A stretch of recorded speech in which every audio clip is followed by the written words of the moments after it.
What's going on, Internet? Welcome back to episode 5 of The Summit, the podcast where we share with you all of the latest and greatest gaming, anime, and pop culture news, saving you all the time of finding it yourself.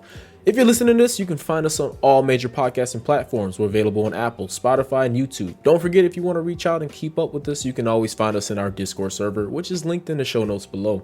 Bringing you in for today's episode, I'm your host, your boy Ashley, and with me are my co-hosts who make all this possible.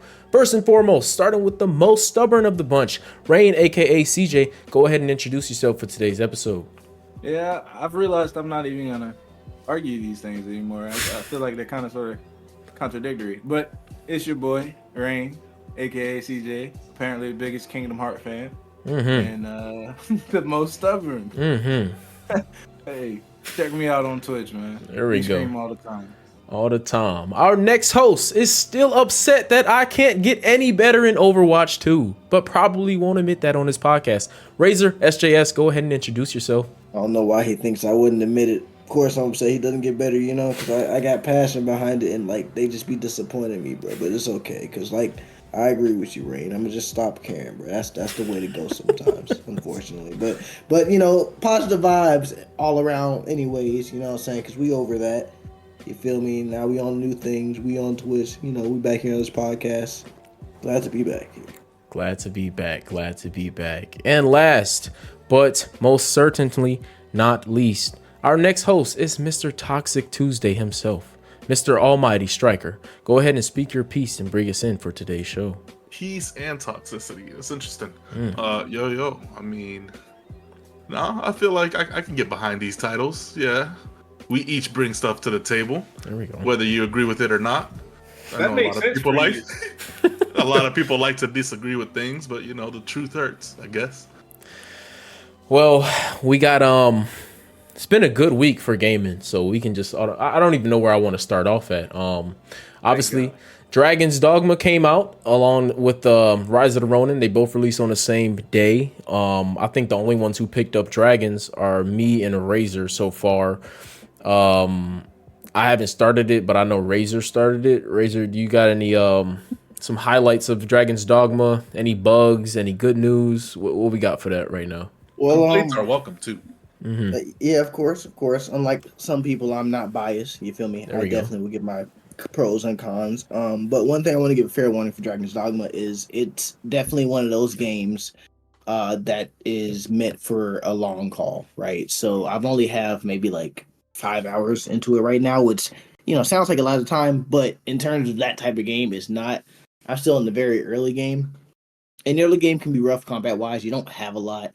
And the system the game has is very the game has some very unique design choices, let me say.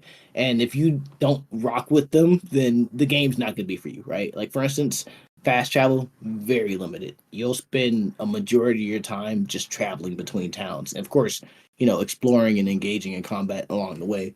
But that also means that, when you're done, you just want to return to town or save whatever, you still have to make that whole trip back and this whole trek. And every time you die, you get a little bit of your max health knocked off. And every time you get injured too. So the design philosophy behind it is very unique.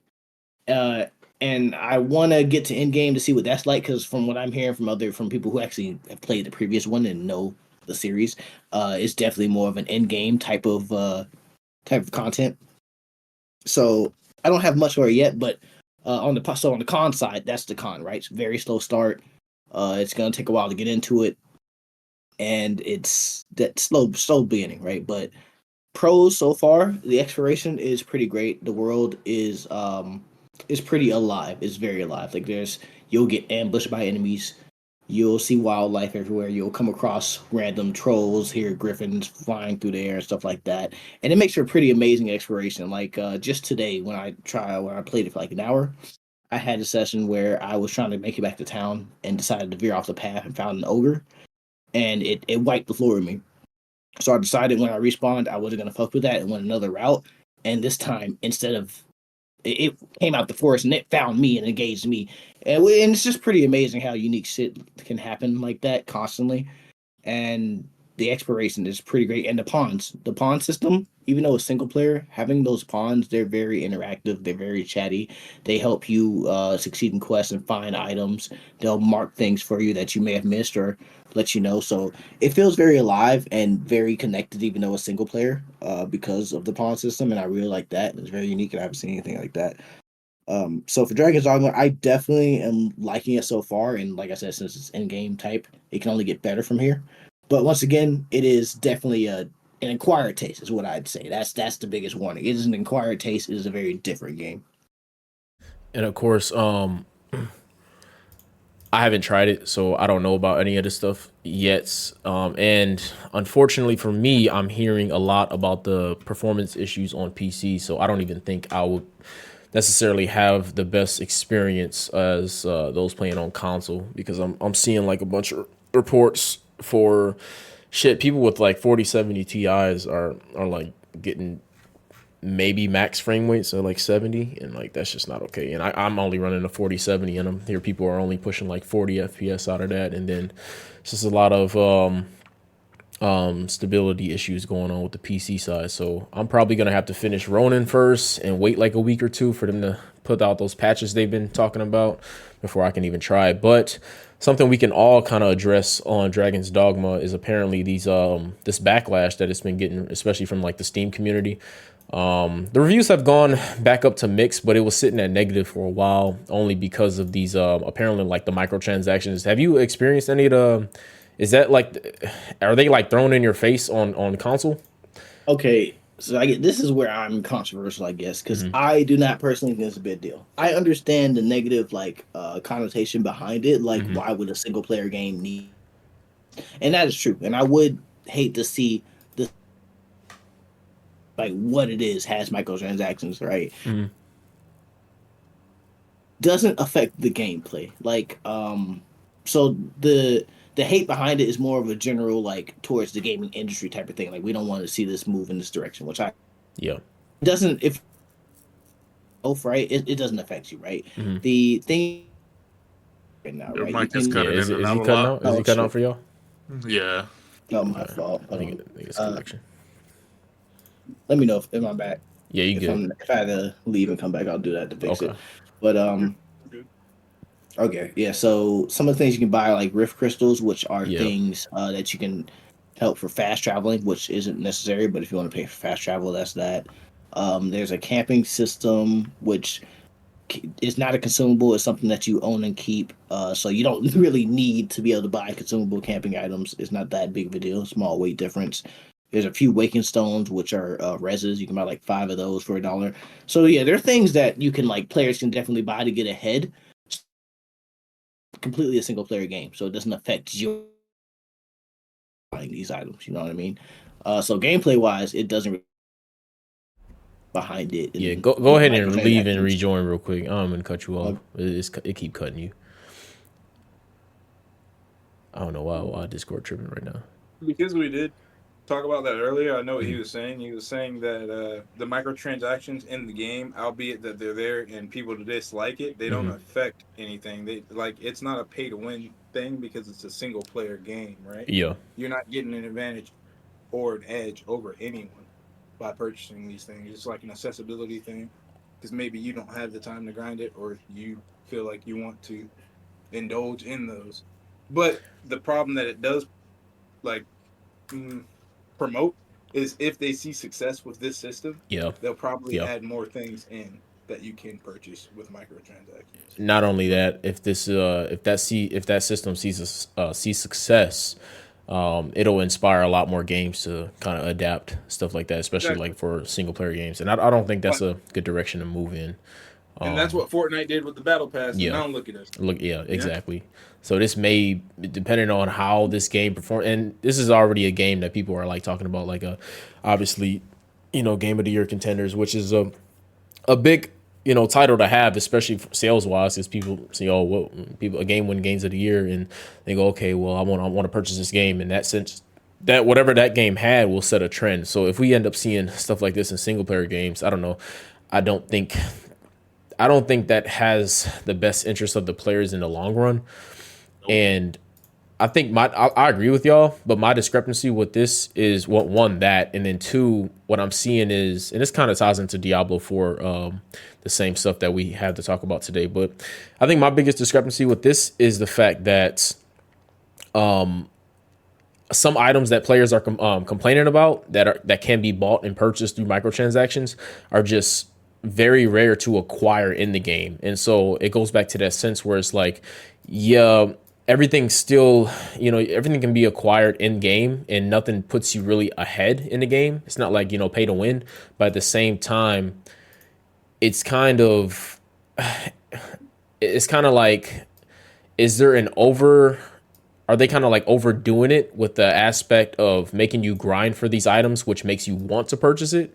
And it's like, I think that's kind of negative in itself, because like I mentioned in a Discord the other day, like I don't have the time anymore in these games to just like spend hours and hours and hours trying to farm for items and trying to just acquire these items, especially for something as simple as like fast travel. I can get the element within the game, making work a little harder to acquire these like rifts to allow you to fast travel. But when players are reporting that these items are very rare to acquire and take hours upon hours just searching for them, it kind of seems like they're trying to milk some cash out of that, because stuff like that I just don't agree with. Maybe if you're trying to put some microtransactions in there for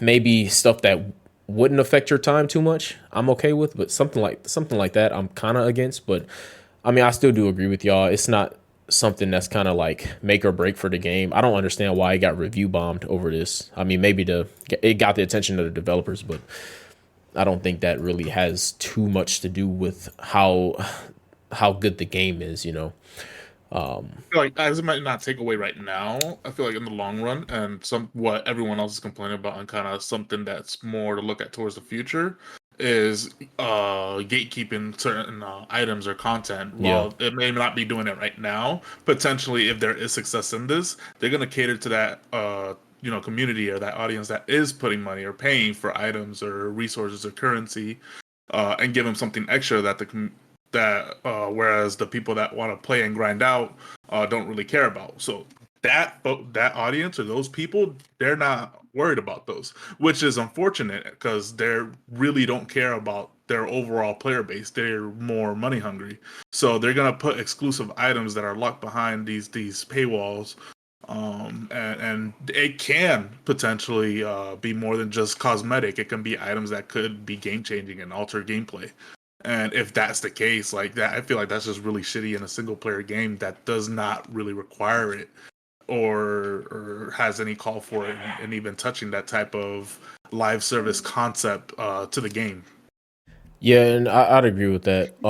Only because of, like you said, if this becomes something that's a new trend, just like we saw with what Fortnite and the battle passes, now everybody's adapted that whole concept, and that's not going away. I don't ever see in the foreseeable future of gaming, if this technique gets adapted into majority of our single player games, that I think that'll be very detrimental to the gaming community. Just because, I mean, I get it. At the end of the day, people want to make money, but there comes a point where you're taking it a little bit too far. And especially another thing I can see players talking about is saying that, the game is $70. It's a full price game, rightfully so, because of how much content you get in the game. But just to add on microtransactions to that can seem a little bit greedy when you're looking from the outside in. So I don't know. That's just my take on that. Obviously, everybody listening, take everything I'm saying with a grain of salt, because I haven't actually played the game yet. Like I said, I'm waiting probably like another week or two before I even try to start the game, just because I don't think I'll have a good time with the optimization on PC yet. And another thing, talking about that is, well, touching upon that is, how did, and maybe y'all can educate me a little bit more on this, because I don't know shit about game development, but don't they release these games? They release these games to like a handful of people before they're out, like outright, like weeks before. Am I wrong? For people to test the game, stuff like that. Are these not tested on PC? But no, even if they are though, right? Mhm. The people that they release these games to usually have a big enough following so that their opinion matters, right? Yeah. Which also means they have a high end rig. Yeah, So true. they won't experience the same issues a normal consumer or follower of them True. might, utilize. Like streamers now probably have 4070s, 4080s and things like that, and like Mhm. the best CPU they could possibly have. Yeah. Whereas the people that are running into the issues might not, like, if you haven't played it yet, you might not see the issues that other Okay. people are complaining about, like someone who has a 3060 or something like that, Yeah. Yeah, that's or a true. 2080 or something along those lines. That's true. And another thing about that is too, and that's what was weird to me because I've been seeing some other content creators that I follow, and it's like that mob mentality thing though. Like once somebody hears something bad about a game, they kind of just copy that same opinion and then paste it everywhere else, even if they haven't had any experience with it either. And that's why I'm saying straight up, like, just take everything I'm saying with a grain of salt. This is just shit I'm reading. But I've seen from content creators that aren't running high rigs that the game's running fine on PC. So I don't know.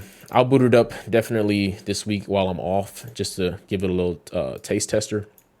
And hopefully it's running smooth. But there are lots of players reporting some issues on PC, and the developers have responded, talking about some updates coming. Now, they did say, I was a little confused on one of the articles I read. They did say something about, I guess, the DLSS system. I guess they're adding that they said a future title update. So does that mean like another game or something like that? If they say like future title update? Because No, that means it's like an update they're pushing to the title, to like the it's a title, future okay. update for the title. Okay, Yeah. good. Okay, so that support will be coming then. Okay, that's good. That's good. I didn't know if they were talking about like, yeah, it won't be in this game. We'll put it in another game. Okay, that's good. Moving on to, oh, by the way, yeah, if y'all want to check those games out, if y'all haven't heard of them, $70 for Dragon's Dogma, $70 for Rise of the Ronin. Rise of the Ronin is only available on PlayStation at the moment. Probably come to PC in like 5 years. You know how they do, taking their time. Rise of the Ronin. I know Razor, Striker, and I have dabbled with it so far. I'm having a blast on it. How are y'all feeling about it so far? A day into the game. Great time. I'm having a great time in the game. The game has definitely impressed me. I'm not a Souls like player of any kind. I don't like the playstyle at all. But Same. Rise of the Ronin introduced those concept and mechanics to the game with a very different perspective on its combat going into those fights. So those fights or those combats aren't as punishing. And I feel like also like if so we're running it through its highest difficulty. The game offers 3 difficulty settings. Something that Souls games I haven't seen in Souls games where you can select a difficulty, and I feel like this is also a good thing to kind of have in there if you're a person that wants to go in and not have so much of a tedious time in the game and just kind of want to experience it and experience encounters, but still have a slight challenge, but not too much to where you want to like absolutely like just drop the game just because it's repetitive and punishing you for making mistakes. This game offers multiple ways to kind of come at approach those battles through its difficulty settings. And when it comes to its combat, the combat in this game is very, very unique in the sense that, well, for one, I haven't played titles like Ghost of Tsushima or Sekiro or even what's the other game they created, Wulong And Neo. and Neo. Um, the game has a feel kind of like Ninja Gaiden, where it's fast-paced combat and being allowed to select various weapons between a dual swords or a short sword katana or a long sword or a great sword or there's a variety of weapons that offer in the game, and even stances that you can select to kind of optimize a specific fight. And even going into some fights, the enemies will have indicators on them that will signal the specific weapon and stance that you have will not really be suitable in this fight. That doesn't quite mean that you won't be able to defeat them. It's just you can try to optimize and go for a different combat style. and I definitely like that kind of feedback in this game that they have to allow switching up, and it encourages you changing your combat style. Its exploration has been really good. There's not been a point where I kind of hit an area where I'm just like, okay, there's nothing to do here. Completely lost. The game guides you pretty well. The side quest is quite obvious and blatant on where you got to go and who you have to talk to. I feel like their UI was very well implemented. Everything about the games has been great. Yeah, I'd have to agree with that. With a lot of that, at least. I think the biggest thing for me is this is probably no, this is well, no, it isn't. This is one of the most challenging games I've ever played, only because I've never played an action game on the hardest setting and actually beaten it. So I do plan on finishing this game on its hardest setting, and I do, which is Twilight, and I do plan on continuing on the hardest setting. It's very challenging, especially for me. I'm more of a guy where I tend to make a lot of mistakes while gaming, and this game is very punishing with mistakes. Like if you don't parry on time, you're getting your ass beat. Like if you're not perfect with that parrying, you getting fucking almost one hit, and it's caused a lot of frustration for me on stream. But at the same time, it's very fulfilling once you do beat it. And I know y'all were like in my stream, especially Rain, he was like, giving me tips and pointers. And one thing he did say made sense. It gives more of a challenge to the game, and it actually makes you pay attention to the game more when you actually play something on its hardest difficulty. Because I've noticed like, especially like with other titles, when I've played it on its easiest setting or like normal, I usually play games on normal, just so I can have more leeway and more pay attention to the story more. But this provides me with that relief. Like, okay, I actually accomplished this. Like, oh shit, like I actually beat him. I actually used my brain. I actually used strategy. I used stealth, whatever it may be, whatever the factor may be. I actually accomplished this task. And this game is feeling very fulfilling for me. And at the same time, it's probably one of the biggest challenges I've ever had playing a game. And one thing I do want to say is I'm not pissed off, but it's very funny to me how like a lot of the critics out there on this game, like I said, it goes back to that mob mentality. Like everybody just wants to, be heard, even if they're just fucking yapping their gums, because a lot of people are like, oh, I'm not playing this Ghost of Tsushima ripoff or this wannabe Ghost of Tsushima. And even though like in my YouTube video, I make comparisons of it to Ghost of Tsushima, this is a completely separate game of Ghost of Tsushima. It takes some elements from a successful franchise, but at the same time, it's its own unique game. And I feel like a lot of people, and I really don't understand that. And that's its own topic of its own. Like, don't judge the game if you haven't played it. And I think we'll talk about that later. But going back to this game, it's definitely, hold on, my volume's too low. It's definitely very unique. The open world is very, very interesting. They put a lot of detail into the open world. I will say one thing I hope that they would have did, and that I haven't been seeing so far, is just like those, that little attention to detail when you're like exploring the open world. I wish there was more that they had to put into the open world aspect of it, as far as like when you're like, yesterday I was going through the cemetery, and yeah, I came across some enemies in there, but that was it. Like, you have this beautiful section, this visually pleasing environment that you're looking at, but there's nothing to collect besides like some, small reagents or whatever. I would like them to have like place like artifacts throughout the world that you can collect, and possibly put in your encyclopedia that they have built into the game, and just read more based off the historical time that this game takes place. I feel like that would have been a very interesting, just like a little spice mixed into the game that would have made it just that much better. But as far as like the open world, majority of it that you're traveling through, it is very what's the word? It's just it's very fun.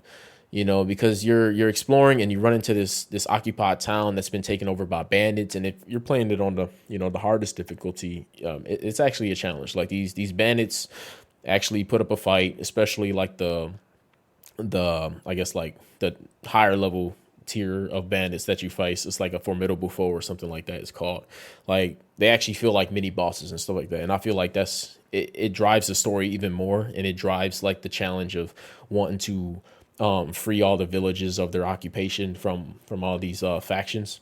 And so I'm really having a good time with it. The story is interesting to me. I could be biased because I'm a big samurai guy.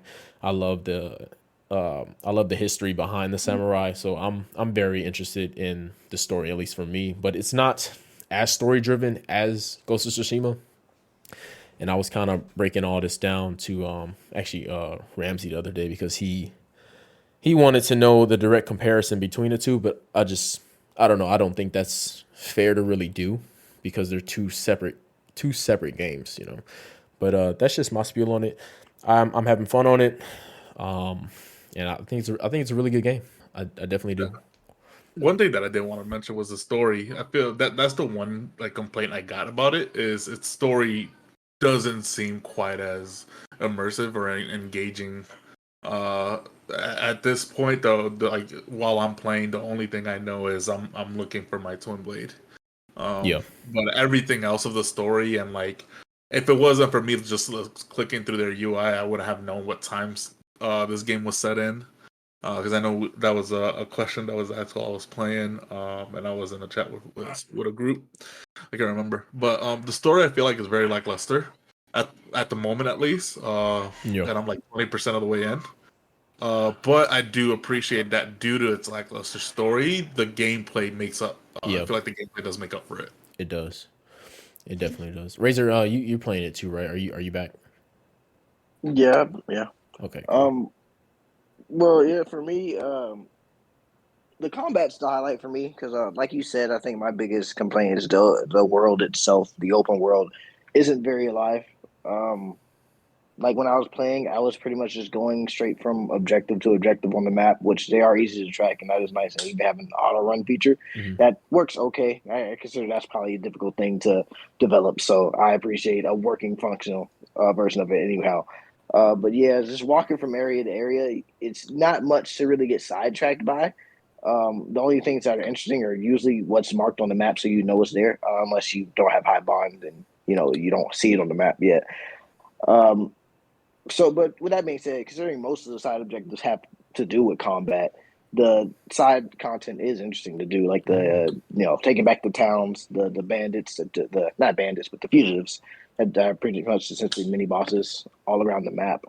I do want to give it more time before I give my full negative opinion on this, but I don't like the level system so far. Not the leveling, but just the fact that enemies one or two levels above you automatically become formidable foes. Yeah. And it could be a fun challenge, right? But literally the difference between one level and two is so extreme. Two levels above you, I would not go take them on. I tried it and it just was crazy. This pretty much makes everyone have the stats of a boss. Yeah. And I want to give it more time to see because the negative complaint I had about it is the fact that the levels raise. They seem kind of not volatile, but they raise very quickly. In that very first area, there is a stronghold that goes up to level 6. The boss that goes up to level 8. And you won't get to them level. I'm not those levels yet, and I just made it into the city. That's 3-4 areas ahead, and that happens there. I think the highest now is I'm in the city, level 6, and I see a town that's a level 13 threat. And it's just so maybe it won't be that big of a deal later when you're a decent level and you're stronger. So maybe it's an early game thing.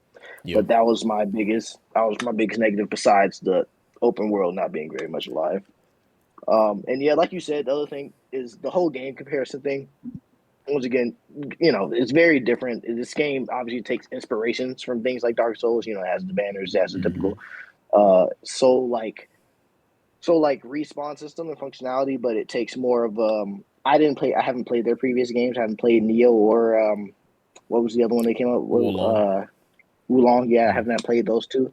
But these, unlike Souls games don't rely on parry systems very much. It's more of an optional thing that if you want to go down that line. But this game, like you said, is the main attraction. It's the parrying and attacking. You're supposed to be offensive and you're supposed to be parrying, which I like because a parry system means that the game's combat is going to focus on the enemies instead of the player, right? Their movesets matter more than yours because they take priority. You need to be on the not defensive because parrying keeps you offensive, which I really like. Right. But yeah, just the fact that it's very different like that. Like the combat system made that by itself makes the combat system very different from Ghosts, right? Right. Story wise, I can't give it a much of an opinion on it. I'm not even as far as you guys. I don't have much story. I just reached the city. So like Striker said, all I know pretty much is that you're looking for your blade twin. But I do know I can't remember because I didn't pay too much attention to it. I was more in, like I said, for the gameplay and the combat. But it does show the year. When you first do the first scene and like it goes into that little timeline, this scene it shows the year. I believe it's either 1800 or 1900. Yeah, don't quote me one or the other. 1858 it starts out at. Yeah.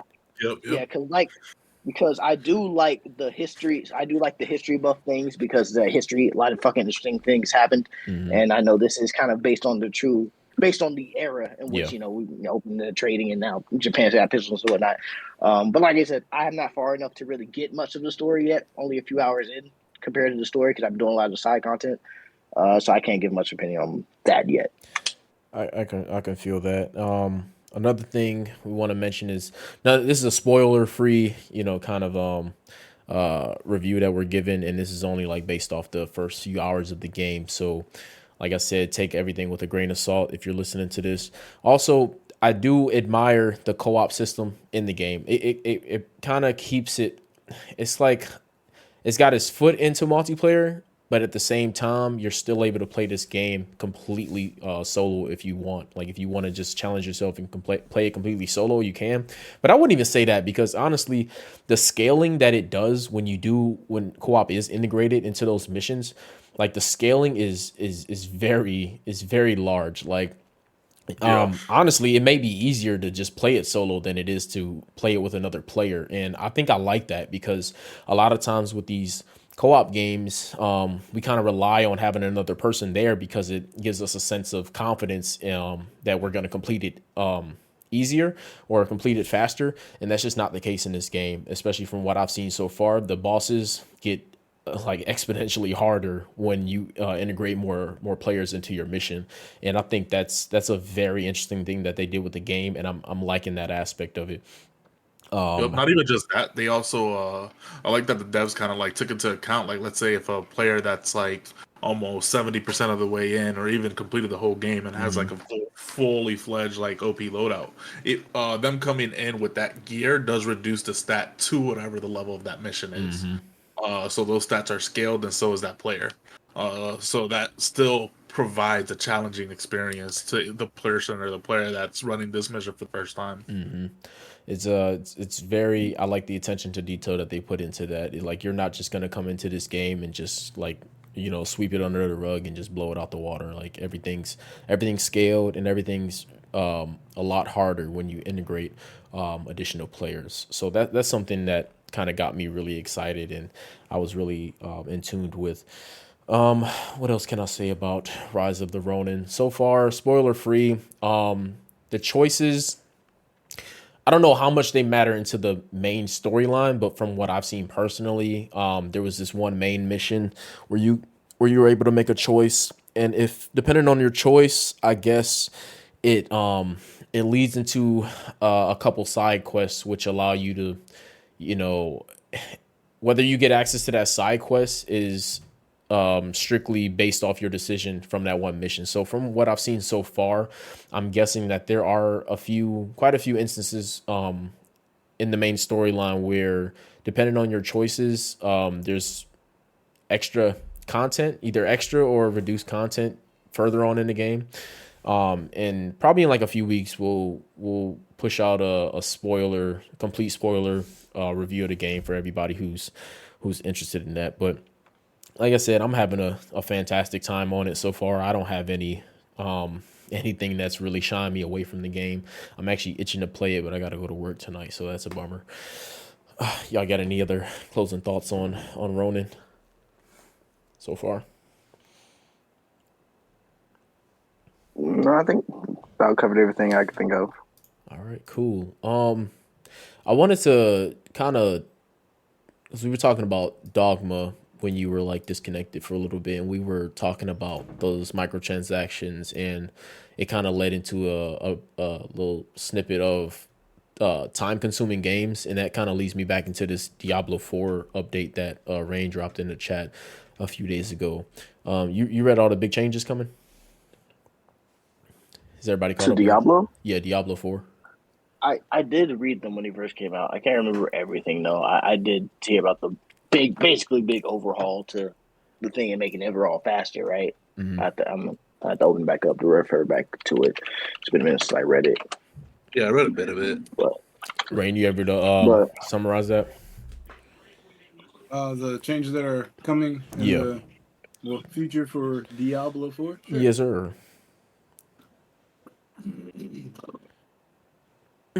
Basically, they got a massive overhaul of content changes in regards to their farming, like dedicated farming and the regions, the world tiers and things like that.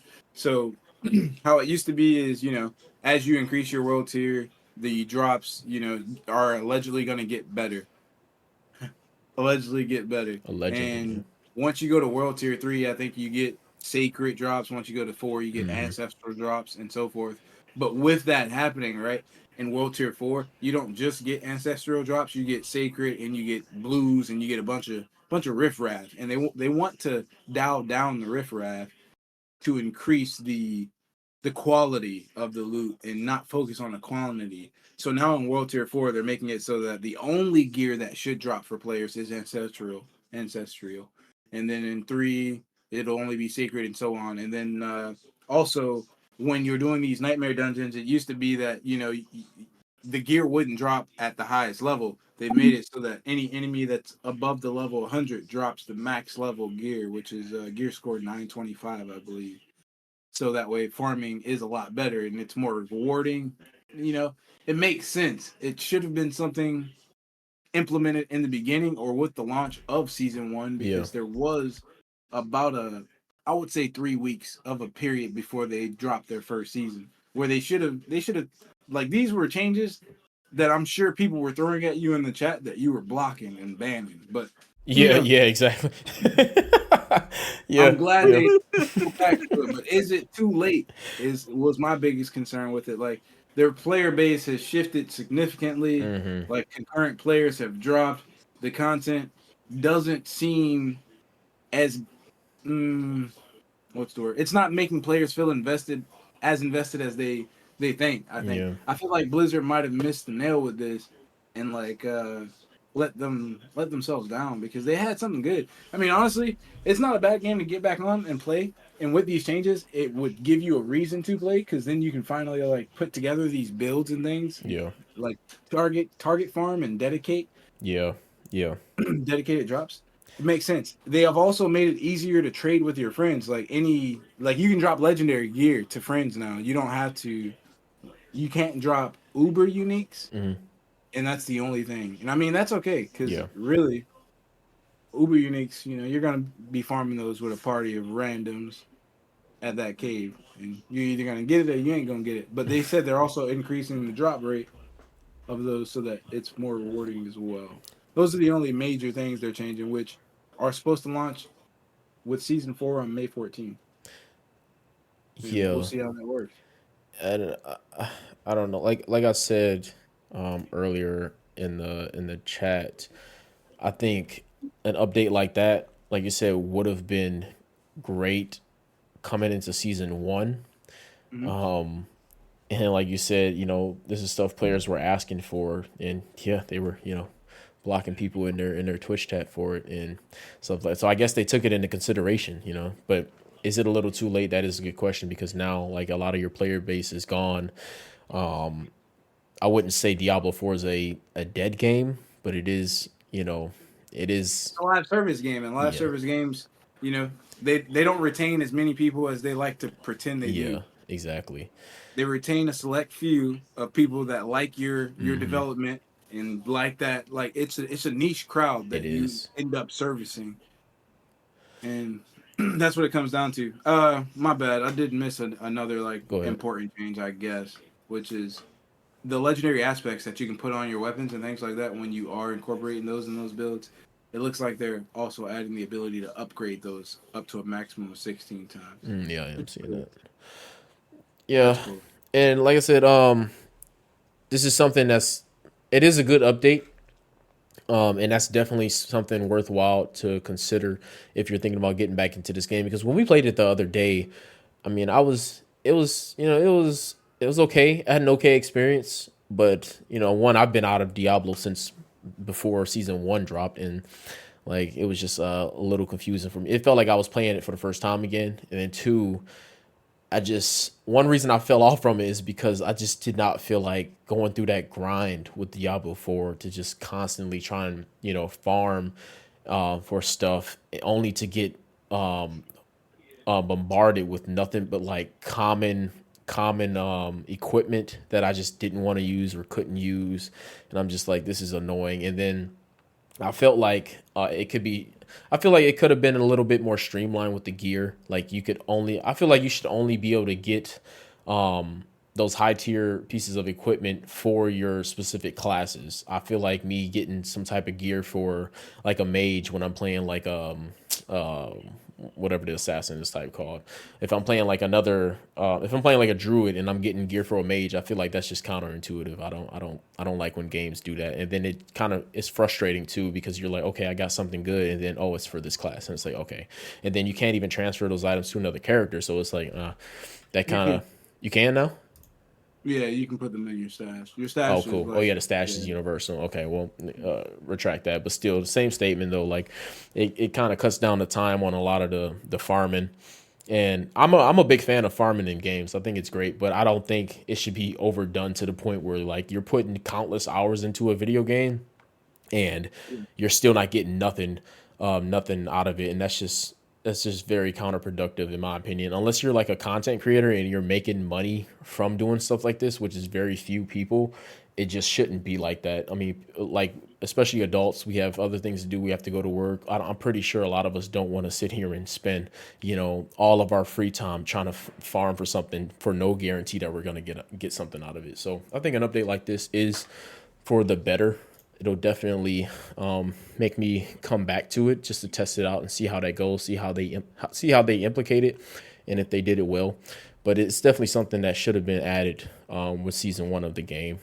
Like we're a little deep now. yeah. Dedicated boss drops and loot pools should be a necessity for a game that revolves around loot and RNG. You know what I Yes, mean? Like you want to limit the amount of variables that are in the equation when we're talking about RNG. I shouldn't have to fight a whole area of niggas looking for one item. It should be a boss in a certain area that I have to potentially farm this item from because he drops 6 other items too. You know what I mean? exactly. Shouldn't be, oh, you got to kill 7, no, not even 7. You got to kill endless little fucking Yeah, skirmishers and hope one of them comes up off his loot. yeah, that's very annoying. And like I have a lot of experience with farming, especially like within a game like Wizard 101. I played that as a kid. I've no shit put thousands of hours into that game. And the farm system, I do like the farm system there in their game because they have dedicated bosses to where you farm for certain pieces of gear. And I felt like that was just kind of like a standard to do. You know who you're gonna go fight, you know what you're gonna get from them, and like the objective. And instead of just trying to implicate this whole system where it's just everywhere but so rare, is just, I don't know, that just doesn't sit right with me. But yeah, that's all we got for Diablo 4. Bringing it back from the dead in a discussion. Did the Striker, you had anything on that? No, I think y'all covered basically everything. Personally, I feel like it is too late. And I mean that in the sense that this is something and things that they were teetering with for a while. And their aim to slow or hinder players speed running through their content and hitting levels or becoming quote unquote OP, overpowered, um, was a bad focus on their part, and because of that, they really pushed away a lot of their player base. So Blizzard honestly shot themselves in the foot yet again. Yeah, Razor. Yeah, I mean, y'all hit everything. It's just too late. Another thing for me personally, just not so I'm not beating the same dead horse y'all did. Y'all just jumped on. Like I personally just don't want to grind up to the point where those changes even matter. You know, because those changes only matter if you make it to World Tier 3, 4. So that's automatically level 50 minimum, right? And the grind time low 50, while it is like just a portion of what the grind time is in tiers in 3 and 4, it's still a large chunk that you got to go through. And like you said, Yeah. just having to do this when you have other obligations in life, especially since, it's not the same character. Every time you come back to this game, it's a brand new character. If that's not your thing, that little hump or hurdle in the beginning is just too much for a lot of people personally. I think for me as well, I don't think I'm going to get to end game this season. Honestly, I just don't think I'm a want to put in that time over other games because it's just that gameplay loop up there to get to there is not even fun. Yeah, and I was still a little disgruntled with the whole new character each season thing. That just seemed. I get it. It's to counter like repetitiveness, but that just seems so tiring to just do season after season. And don't get me wrong, there's some players that do it. Like they do it. But like I said, it's a very niche audience they got for these live service games. Just a lot of them that do stuff like that are very dedicated to the content that they're playing. Speaking of live service games, Suicide Squad gets a mention in every show for some reason, but they always got something popping up. But season 1, they finally announced their release date. It's March 28th, which would be like 3 days after y'all listen to this episode. The Joker's gonna be released. Not much else has been said on what's releasing with Suicide Squad. They've kind of just been, they're about to be buried. I predict they're going to be shut down. I think the servers are going to shut down within the next year. I honestly do. I know they promised that it wouldn't, but I truly believe these servers are going to be shut down within the next year, and nobody's going to be able to play this game. Besides that, we got more news on GTA 6. It's not really news, it's just a rumor. There's been a bunch of speculation on the frame. Everybody trips up about frame rates, rightfully so though sometimes. Apparently GTA 6, there was a leak that came out that it would be running at 30 frames on the PS5 Pro. And that kind of popped up a bunch of polls on Twitter of whether or not people would buy GTA 6 or if it was locked at 30. And I kind of want to talk about that a little bit, as well as like touching on the discussion on if 30 FPS should even be considered an option for games going on, especially in this near future. So what do y'all think? Would y'all even consider picking up GTA 6 if those rumors were true and it was locked at 30? Honestly, no. I honestly don't care. No, I don't. Okay. I feel like they just need to stop milking GTA 5. We don't care about this chicken head ass raid that they just dropped. We want GTA 6. Did you play it? I did. That shit was stupid. It wasn't even like a typical heist. It was a raid. So the setup for it wasn't your typical GTA setup where you'll meet with a character, run through some plans, set up the mission, gathering materials and whatnot, and then go into a multi-step mission for a heist to take something. It was quite literally a mission. Just run in here. They give you everything. And it was the easiest thing to kind of run through when you look at like or for whoever played GTA 5 and played those heists, quite particularly the casino heist, which is something that me and my other friends have been playing. That heist is quite memorable because it has a lot of moving parts to it, and it's always constant action. And any slight hiccup in it, if you're playing on the hardest difficulty, they will get you. And just you'll have to restart from the very beginning, which sucks, and something I hope they do address in GTA 6, along with their network issues. But we've been waiting for GTA 6 since I think GTA 5 dropped in 2000. 13. Yeah, that's insane. 11 years ago. It's been 11 years. But on that same note, not rumored actually, they dropped a Twitter on their Twitter. GTA 6 might be pushed back to 2006 potentially. 26, 2026. Yeah. Did I say 2006? Yeah, you said Yeah. so. Oh, I know what you meant though, but are you serious? They might push it back. That's not a shocker. It's not a shocker. Honestly, they only released that trailer because everybody else was leaking their shit. So they were like, "Fuck it, we're just gonna release the trailer." They felt very pressured to release in a trailer for GTA 6, but I don't think they were. Rockstar was not ready to release anything about that game, and I'm for them because I'm not for studios' content getting leaked. Like, I think that's very disrespectful for everybody that was working on that game. But, it did get leaked. And so I felt that put a lot of pressure on them to actually like put the information out for themselves. And so I think they kind of put themselves in a bind trying to make that timeline for 2025. And just knowing that they're going to push it back like this is no shocker, especially with all these, rumors coming out about the FPS lock. Now I feel like they're going to be put under even more pressure if this was even in consideration to at least keep it at 60 consistent. Because I know you said you'd buy it. I'd buy it regardless, only because a content creator. I want to play it. I want to review it. I want to have fun with it. But if I wasn't, I would honestly probably I'd probably pick it up still. But would I have the best time? No.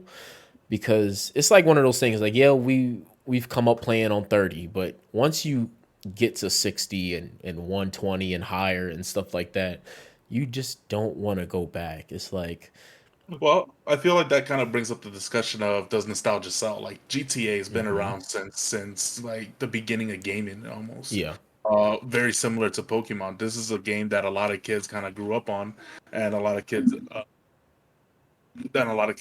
or a lot of people that grew up with GTA enjoy playing. yeah, Just because like we get that that adrenaline, that hype of getting in and doing the things that you couldn't do in real life that you can do in a video game. Despite of what they push out, even if they like did a almost reskin of Vice City, I feel like people will still buy it just because it's Vice City and modern graphics. yeah. Which goes back to like how Pokemon pushing the worst content, but still making numbers or putting numbers and selling. Right. It's not that it's new or giving us newer content. It's just making us relive those moments. That's true. Nostalgia definitely sells. It does, but I don't know. That kind of it's still. So does a good product. Fuck. Yeah, so does a good product. Exactly. So does a fucking good product. Oh, actually, that's funny because there's a discussion we got in the show notes about new IPs or remasters. That ties into that a little bit. Go ahead. You about to say something? That's just funny. No, I was gonna say, yeah. I mean, so it does, and that whole it being pushed back to 2026 because they're not ready, or they won't believe, or they don't believe that they'll be able to meet that 2025 release, which is what they're still trying to push for. Yeah. Early 2025. Like if they delay the game, hats off to them. Yeah. Like, I'll clap for them because they want to give us something. They want to give us quality, Right. not make a sale. And I trust Rockstar regardless. They've made nothing but outstanding games. I don't think they've ever failed on the title. So, Red Dead. You said Red Dead? That's my personal bias. I don't Red like Dead Red what? Dead. I think that game was bad. Red It's Dead 2? boring. What game, bro? All of them. All Both of the one Red and Dead? two. Did you Talking about the one Did you with a 10 play out of it? 10? Did you With a play 10 it? out of Talking about, hey man, like I said before, and I've said it. Yes, no question, The gang. world is blind. Did you play it? Ignorance is bliss. Did you play It's it? a 10 out of 10 review game, bro. Bro, what? Nigga, did you play it? No. Okay, all right. I'm gonna just skip over that. No, I did play it. You played two? I played 1 and And 2. 1 and 2, and so you played 1, you didn't like it, so you played 2. Uh-huh. What made you play 2 if you didn't like 1? My little sister, she messaged me. She's like, "Hey, could you get Red Dead 2 so we can play it?" And I was like, Did you "Absolutely." finish 2? I fell asleep. Well, how far did you get into 2? Because that's a 40+ hour game. I know No, you no, didn't finish it that was motherfucker. they was talking a lot. No, Okay, all right. all I remember was getting to a house while I'm on The a horse. prologue. The prologue. Yeah, That sounds all right. Throwing that opinion out the window. Okay.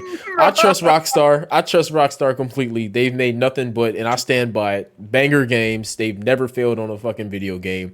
So if this game gets pushed back to 2026, I'm completely fine with it. Yeah, people are going to be pissed, but I'm a big fan of quality over quantity. I'm not trying to play no game. First, I don't want to play a game that's broken, and if it comes out busted, that just defeats the whole purpose of it coming out as early as possible. So they're fine to delay it as long as they want, especially if they're going to try and push the limits to the PS5 Pro, because obviously it's not all on the console for how games perform. A lot of that's based off the development of the game, but I feel like games should be pushing these consoles more, especially like our current gen PS5s, Xbox Series X.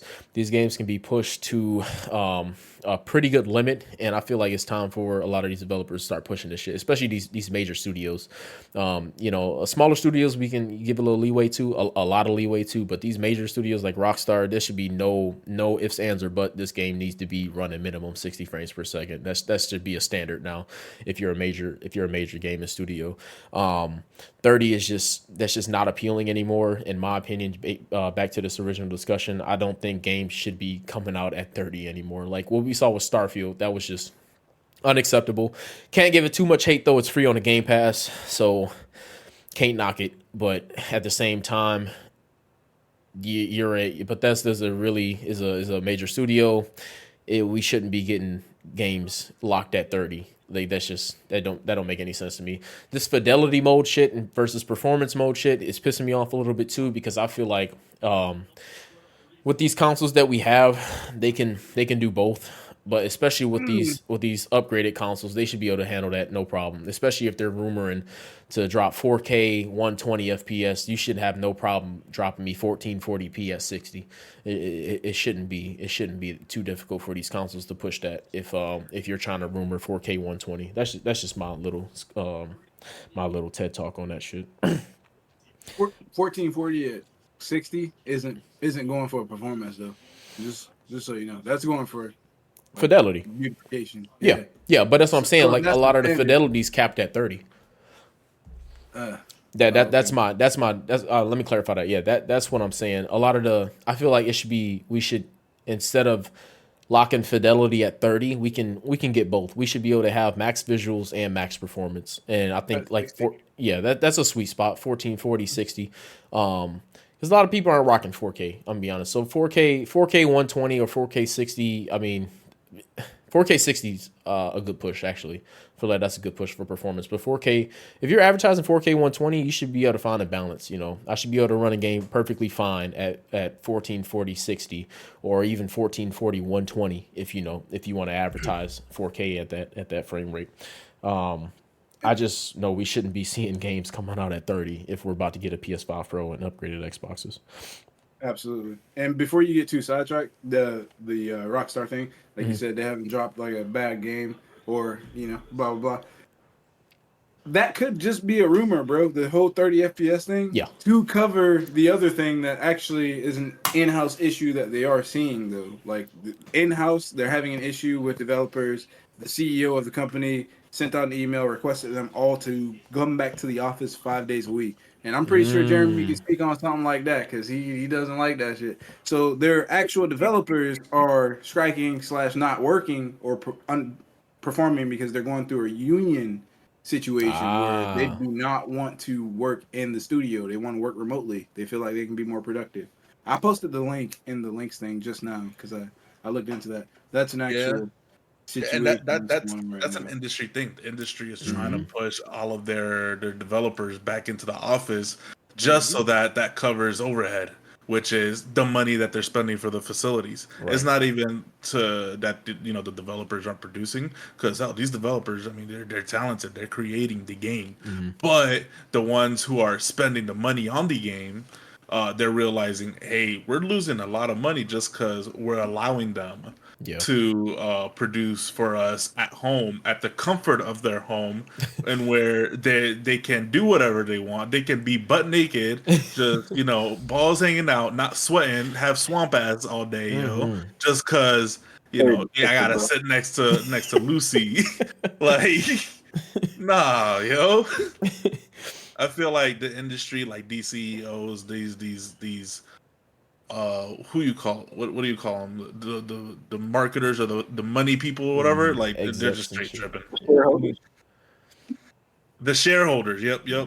They're just power tripping, and it's unfortunate because the one that ultimately, like the ones who ultimately hurts, is the people they're pushing the product out to.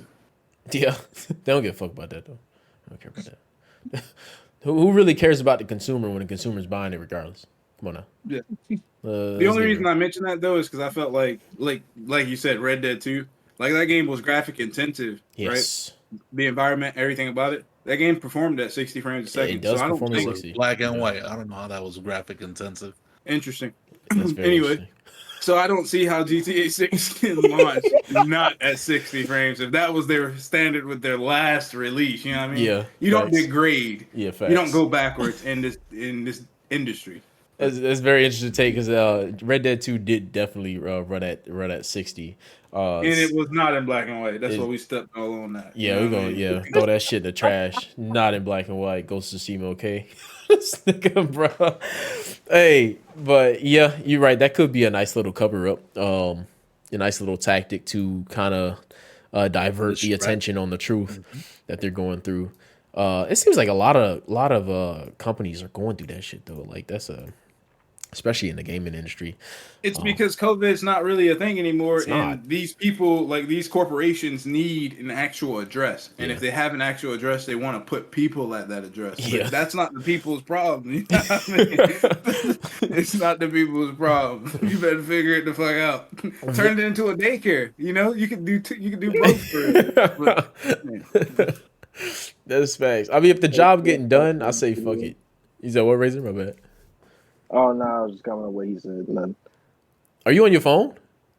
Yeah, because I didn't know what was causing the issue on my PC. I think it's just you needed to disconnect and reconnect. Honestly, yeah. Sometimes. After I reconnected, it did like the same thing on my end, so I just went ahead and swapped to the phone just to make sure it was good. Oh, true. Okay, for sure. What was you about to say? Oh no, I was just joking off what Rain said with the address and turning it into a daycare. It was nothing important. Yeah. These damn, that genuinely damn, Striker. Do you like good games? no. Wow, that's quite a statement. What do you mean? No, like you said, him against the world. I'm glad we found the games you can understand our point on, Ashley. See, now you know. Like, damn. damn. Now you understand. That shit hurt, bro. The fuck? It's like if the game's mainstream or has a following, Striker feels like he needs to be the nigga that's not. Fuck that game. Fuck that game. The things out that people are blindly, turning a blind eye to. That game was not in black and white. It wasn't boring. It's very it got beautiful. a 10 out of 10 review. I fell asleep, and the last thing I remember was seeing black and white in a house that had a. Well, maybe you should not drink alcohol and play video games, sir. I like to address the podcast. I'm not an alcoholic. I don't drink on a daily like that. Hey, dog, bro, because like that's man, like honestly, Red Dead got snuffed for Game of the Year because of fuck ass Last of Us. So I'm very confused. As, like you don't even like Last of Us though, because that's a great game in that year. Exactly. It's kind of weird. That's interesting. Listen, I'm gonna put this in perspective for you, right? I bought Red Dead 2 when it launched, and I think it came out in 2018. Mm-hmm. All right. I'm glad 2018, right? I bought a Scuff controller that same year. Right? Mm-hmm. Scuff controllers have trigger stoppers. I still have that Scuff controller, by the way. I have my trigger stoppers turned on. I'm playing Red Dead 2 for the first time. Very first mission, walk through the snow, go to the cabin. You know, you're supposed to kill the people at the cabin and, you know, help the woman, yada, yada, yada. I'm trying to get the horse out of the stable, which you have to press a button to, you know, lead the horse out of the stable. I get stuck there. It never let it, like, it's not registering my input for leading the horse because of my controller at the time. I have no idea, right? But because of my controller, trigger stops being on. What trigger stops do is it's supposed to register a full trigger pull before you actually do it. It helps in FPS games. I'm playing a story-based game. I don't process this, right?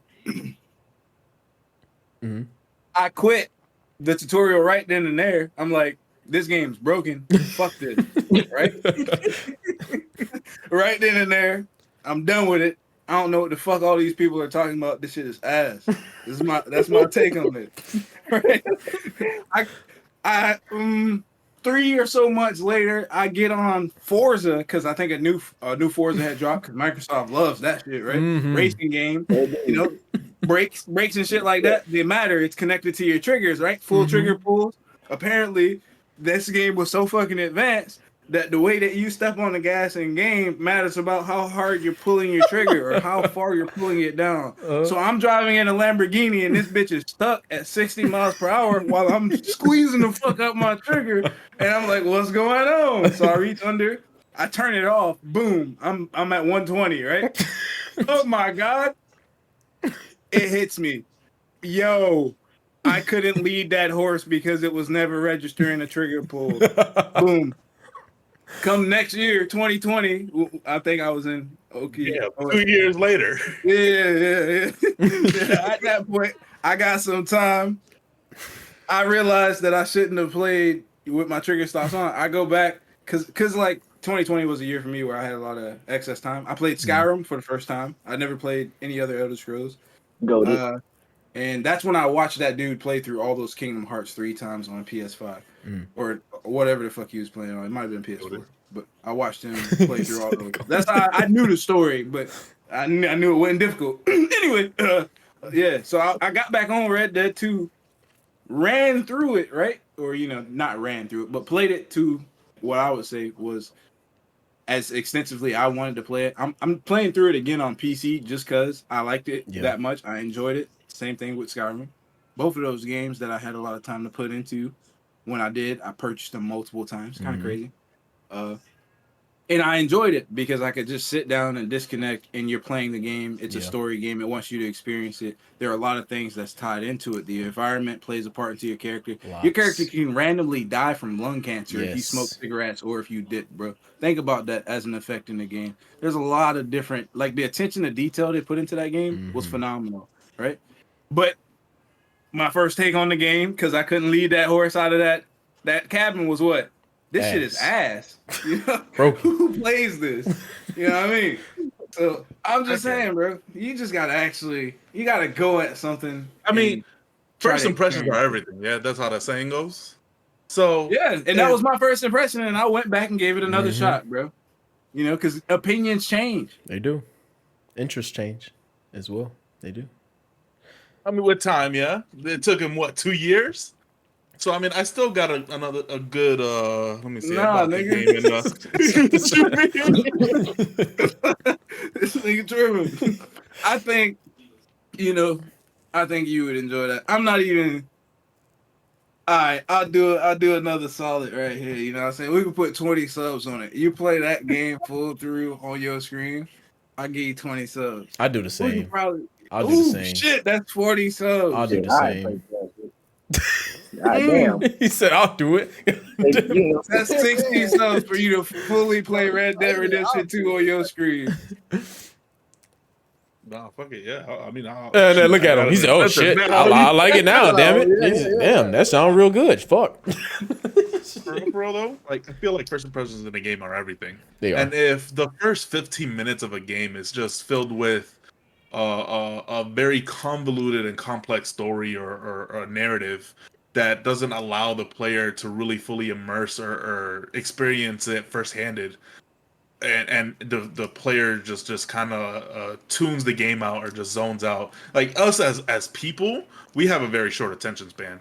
So if you can't grab our attention within like the first 5-10 minutes, and we just kind of like just give up or tune it out, why is that our fault? But that's a lot of I immaturity as kind well, of though. agree with you there. Yeah, You I was gonna say like I feel like this kind of leads to the other discussion point of like casual versus journeyman and hardcore.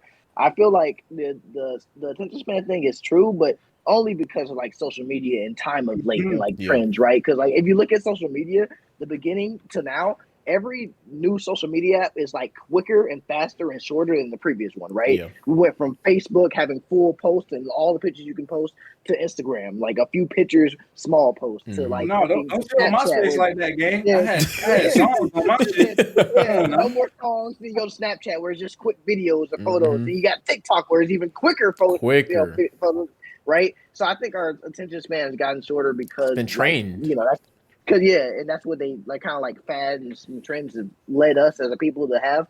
But I think when it comes to video games, the same exact thing has happened where you can't. All of media, video games, TV shows, movies, shit like Naruto wouldn't fly nowadays because it's too long. Yeah. Shit like I can't think of a really old video game, huh?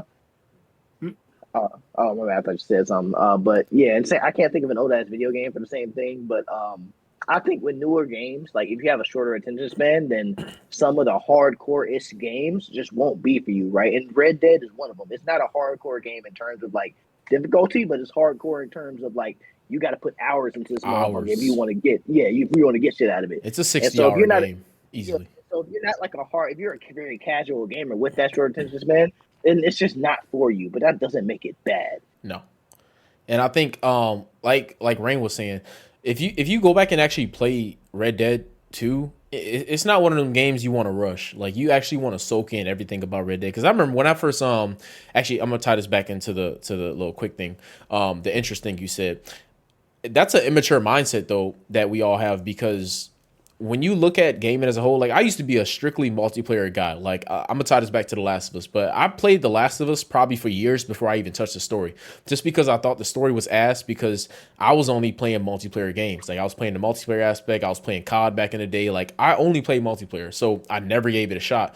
And then it was about 2 years ago now. I was talking to Razor, and I'm like, you know what? I'm gonna actually, try out this game. I think The Last of Us Part 1 had just dropped, and I'm like, well, shit, they just updated the graphics. Let me see what the hype's about. As soon as I booted up that fucking game and I'm playing the story, I'm like, oh shit, what the fuck have I been missing out on? Like since 2013, I'm like, I've been missing out on this whole fucking story. But that's just an example, There's been plenty of games that I've, had that I just didn't play because I'm like, okay, I don't think this will be interesting for me.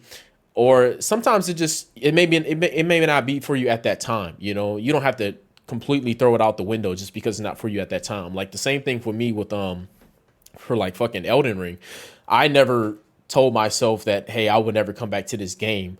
I just told myself this isn't for me like right now. And now I'm actually like, like a couple years down the line, I'm like, oh shit, I actually want to try this game. I have a PC now, so I can have the co-op mods, which is an aspect that I fucking love as far as like co-op in games. So I'm like, it's just something I've opened my mind to, like, okay, I actually want to try this. So I think what a lot of people do with gaming is they just completely throw something out just because they've had maybe like a bad few minutes. Yeah, a bad experience like momentarily. And I think that's not really the best mindset to have especially if you're a gamer, if you consider yourself a true gamer that likes to play games, a variety of games, because there's so much you can miss out on like that.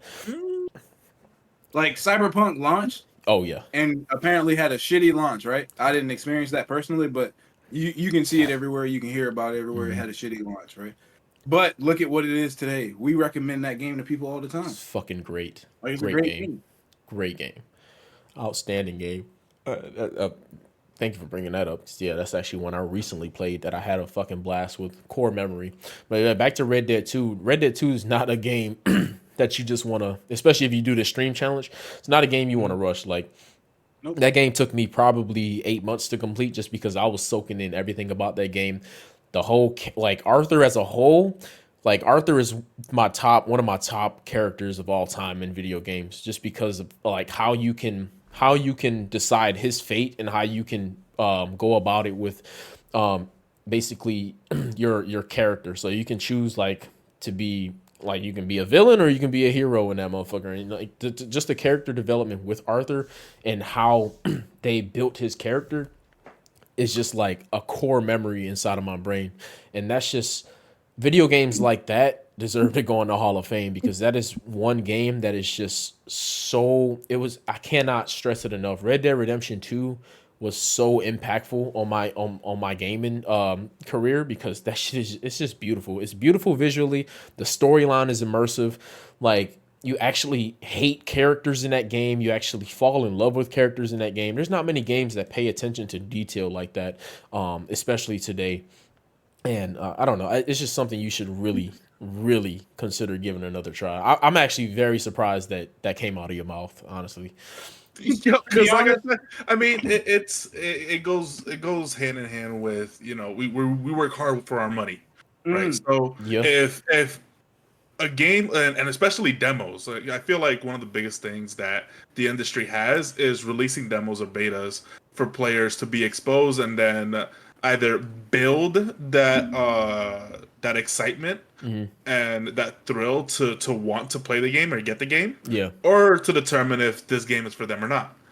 And games not doing that or pushing those things out really hurts them in the long run because it leads to those negative reviews. I feel like I do agree games with would have much less negative reviews if they expose the game to the players beforehand, before they actually spend the money or spend the time to sit down and attempt to play those games.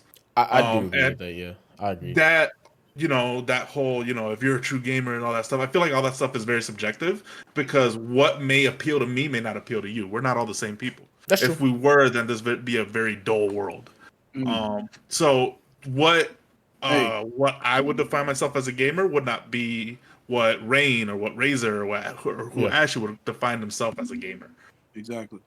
That's true, but I think everything deserves like a like if you played a game at its prologue and you decided it wasn't for you, I believe every game deserves a second chance. Dog, I fell asleep. No, it deserves a second chance. Don't take this as a challenge. I don't even want you to. No, it's not a challenge. It's not a challenge. I want you to like. If you do this, you just gonna get this. It's just a reward. If you don't do it, it's not gonna happen. There's nothing about it, right?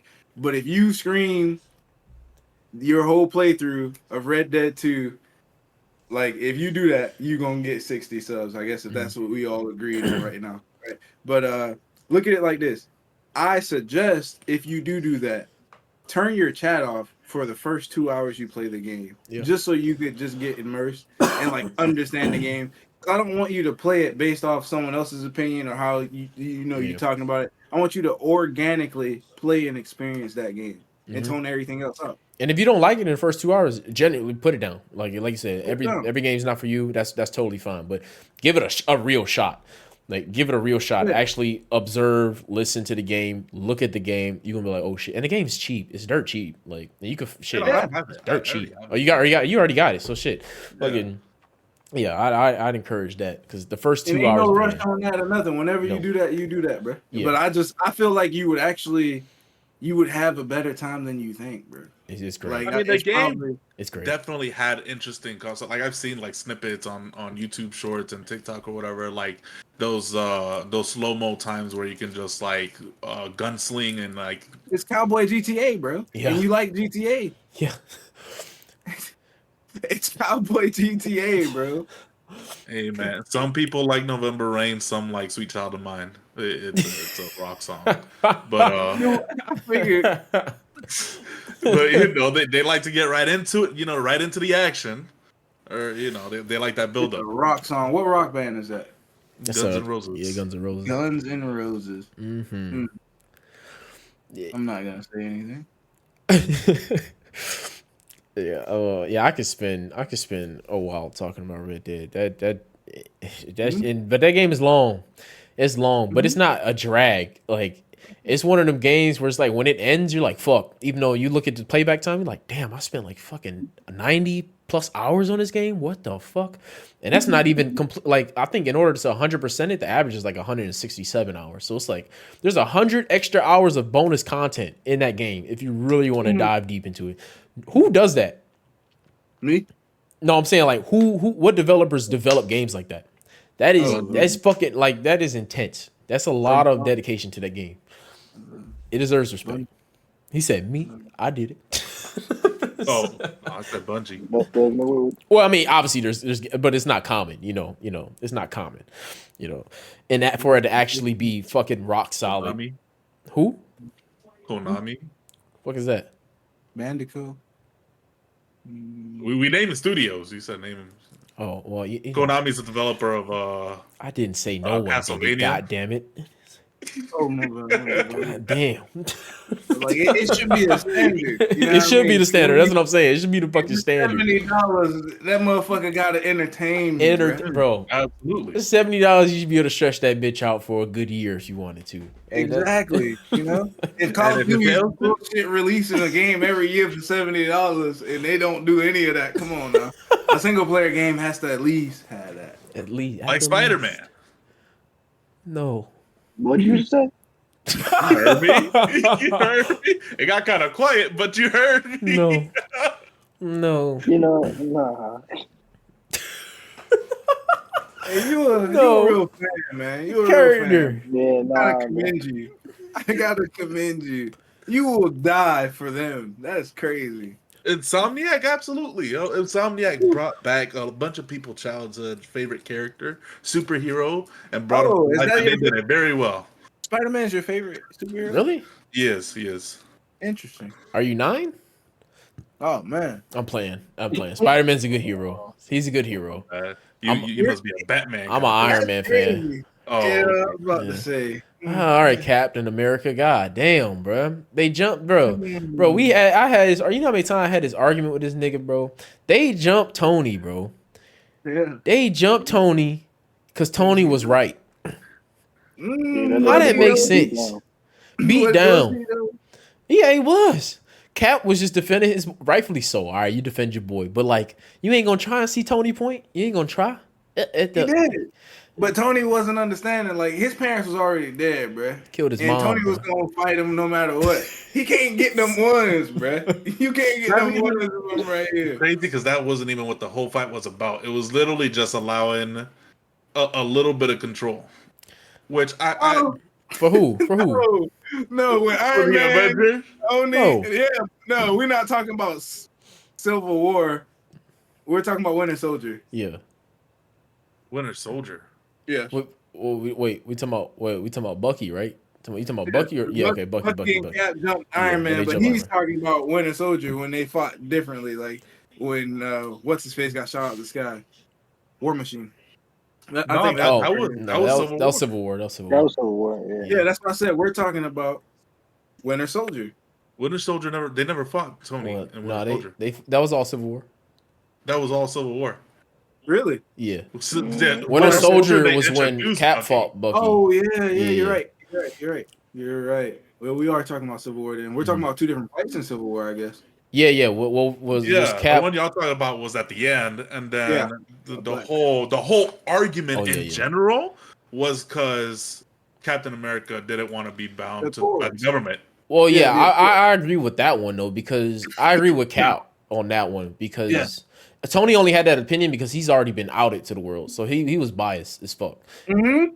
Cap, because you can't have the government control the Avengers, because then Cap was like, well, what if they want to use us as a fucking super team, or they want us, or if they tell us no, we can't go save somebody just because it fits their agenda. The part is they already were doing that. Like that was already the agenda.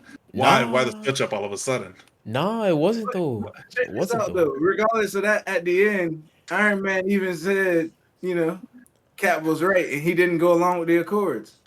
He started to fight against it. Yeah, he did. He did start to fight against it. And then they teamed up, and then he found out Bucky killed his mom and his dad, and he got a little angry, and that's okay. Rightfully so. Yeah, but they dead, bro. Like, you can't bring them back. And he didn't do it like it was Bucky's alter ego, gun, but not his mind, you know what I mean? Which I feel like Tony smartass could have put 2 and 2 together. I mean, he knew that, but he was letting emotion get better of him. Uh-huh. But they ain't had to beat his ass like that. Yeah, they did. Well, I mean, nah. People with money are very emotional.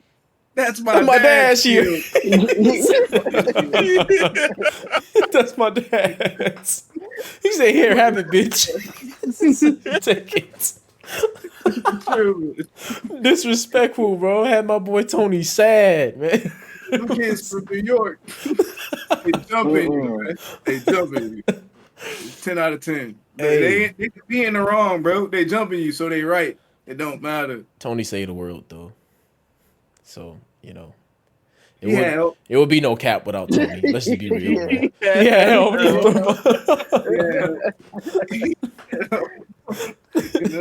yeah, help, bro. Who picked up Thor's hammer? What did Thor say? I knew it. Who couldn't do it? Hey, that bit was cold. That was a cold ass scene. That shit. We ain't never getting that marble back, damn it. Nope.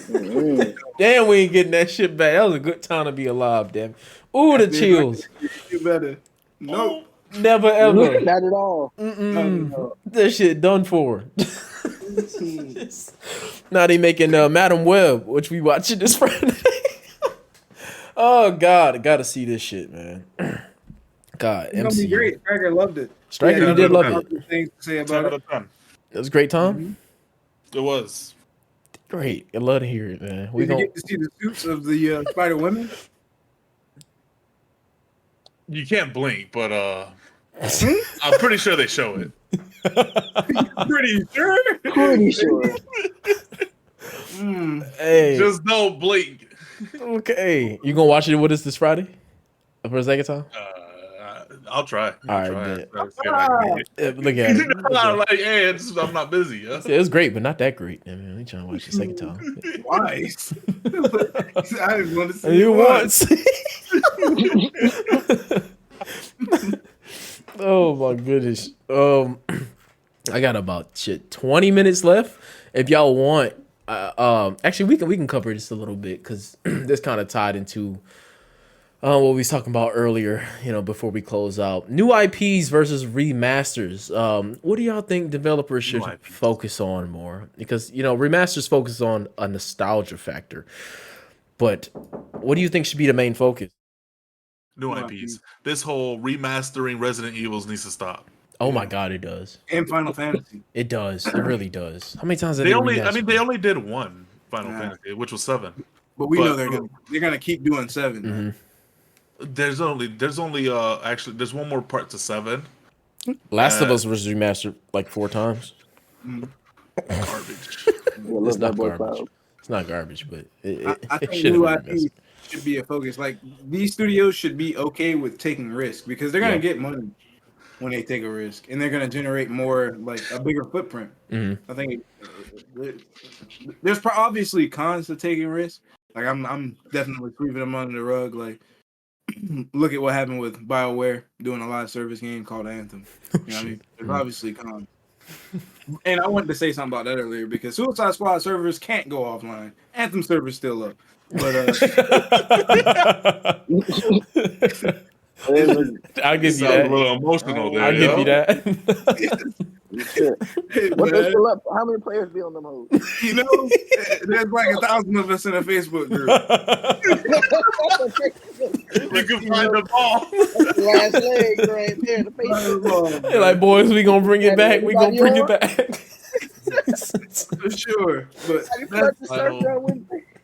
Final City of Zion. take risk, man. Because like I enjoyed that game. I feel like it fell off quick because they pulled the plug too quick. Because it had potential, and people will always say it has potential. Like people still make videos about how that game fell off today. Consistently, I see a new video at least every 3 months in my algorithm. I agree. Obviously, new IPs over remasters. We're just because I don't think anyone is gonna say it nowadays because we're sick of remasters. We've got more remasters than new IPs for the past decade. We're all sick of it. But at the same time, bro, it's partly our fault, like the gaming community, because like Rain said, whenever new shit comes out, they don't really give it the chance. They don't, and it just dies off within a few months. And some games it's deserving, like Suicide Squad is very lackluster. So if it dies off, it does deserve that. But things like Anthem, where it just was new and something they had to adjust to see how players liked, Like it just didn't get enough time, right? And there are plenty of other games that happened to. Evolve is one of my personal ones Oh that yeah, happened you to. mentioned that. There's Yeah. plenty of games I've seen die. There's just like, bro, that game was amazing. Yeah, I loved it. Other people loved it. You guys just didn't want to give something new a chance. So I think devs stick to remasters just out of fear because it's safer. They Yeah. know they'll get some sales. You know what I'm saying? Yeah. Yeah. Which Yeah. they need to grow out of that fear though. Not an They excuse. do. They do. And I can understand a remaster though when it comes like remastering games like maybe like say Once a generation, maybe. yeah, once a now we Maybe enter in it times where depends that's not though. even Like, necessary. Maybe PS3 games, right? That people loved, but maybe like people like me, I never got a chance to like try those games, because maybe back then I couldn't afford to buy them, I couldn't play them.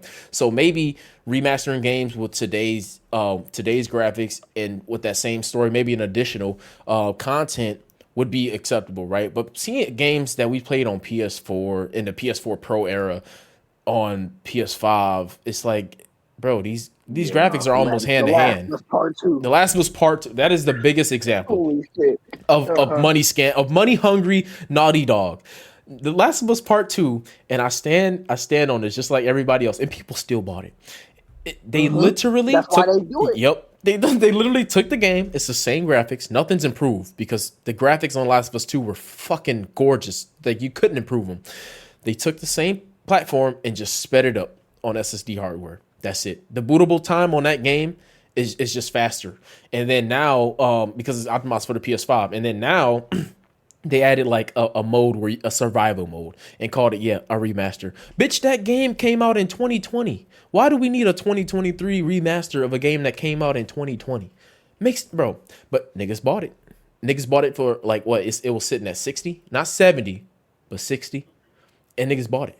I'm like, bro, but they do that because gamers are gonna buy it, consumers are gonna buy it. So now it promotes this mindset. It's like, well, like you said, it's that safe mentality. It's safe. We're gonna drive some sales. We're gonna make a quick buck off of it. So we're gonna go with this versus investing into a new IP, which is a lot riskier. But then again, like you said, Razor, that's our fault too because a lot of gamers don't want to give shit a chance. Like something new comes out, everybody's willing to hate it. If their favorite content creator says this game is garbage, oh well, this game is fucking garbage. I'm not trying this shit. And so then they, the studio takes it at a loss. Something that could have been completely great is now, is now a failing title. And I don't know, some shit's got to shake within the community. I think people need to wake up and people need to start using their brains. Critical thinking skills should be, a lot more common today, and it's really not. Yeah, because a lot of people don't want to think for themselves.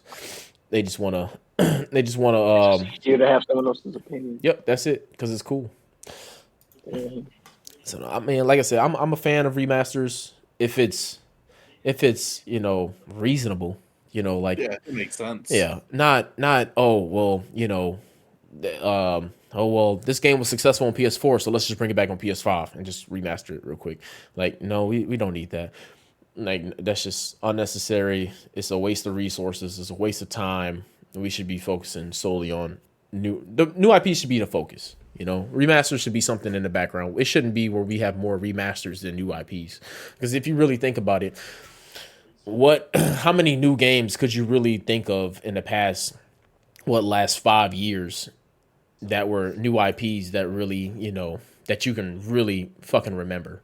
But how many remasters can you remember? Like almost every game has been. Look at fucking what came out last year? That little horror game that got remastered.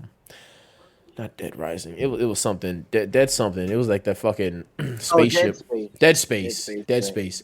Got a lot of hype. Got a lot of fucking good reviews. But because the game was good when it first came out, so it's like a fucking given.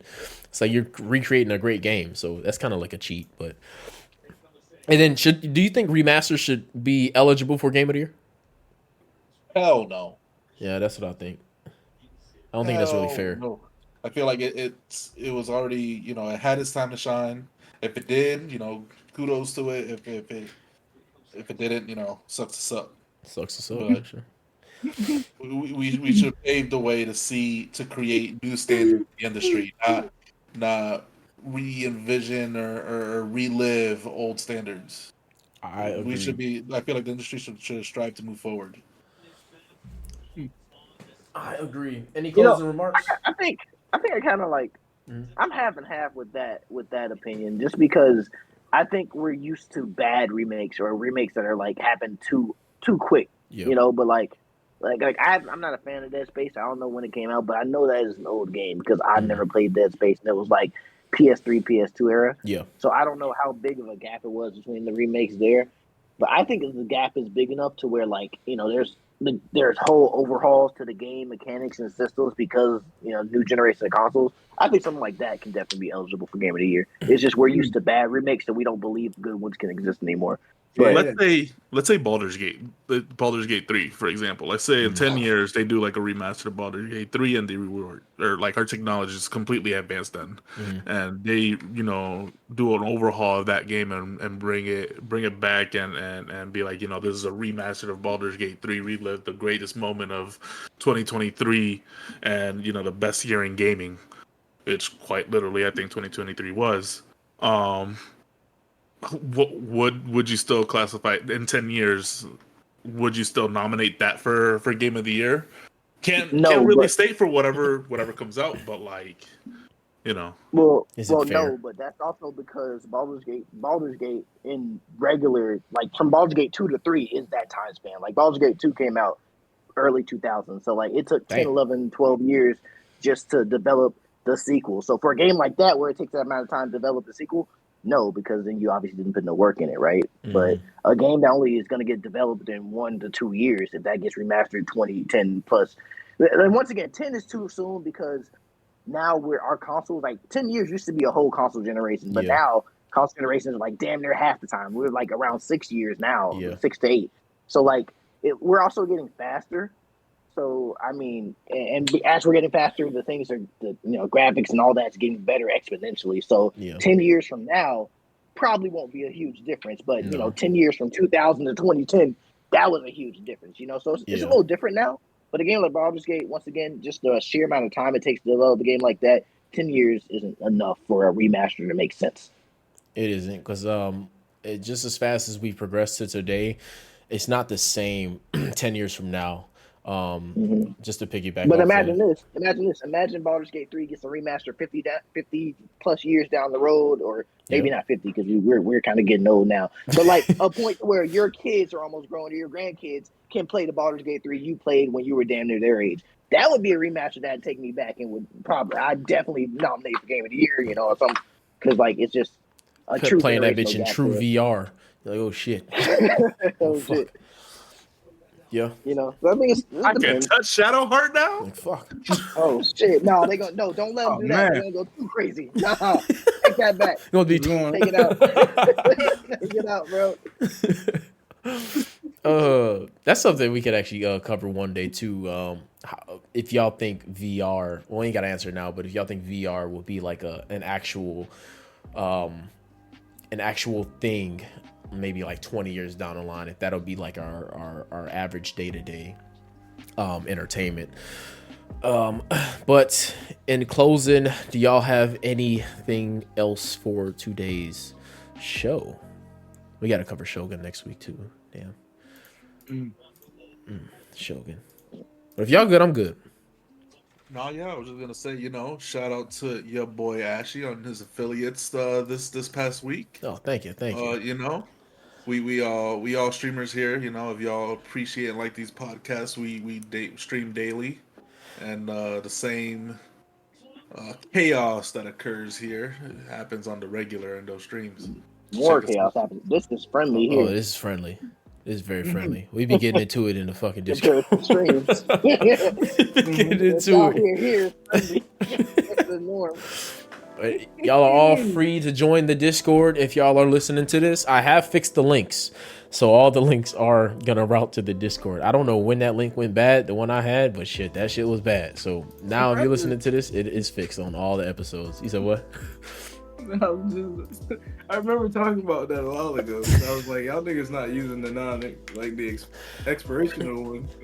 It's No, crazy because I seriously. had it pinned. I'm like, I know I used the same link, but I wasn't. I'm like, what the fuck was I using, bro?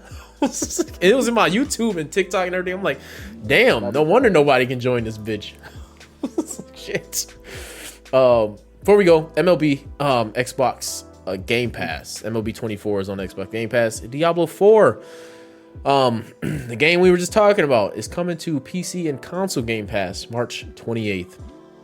That's pretty much all the updates we got for today's show, y'all. Like I said, if y'all want to connect with us, y'all can find us in our Discord server. We always willing to game with y'all, talk to y'all, and just connect with y'all. We do watch parties. We're planning on doing a bunch of giveaways this year.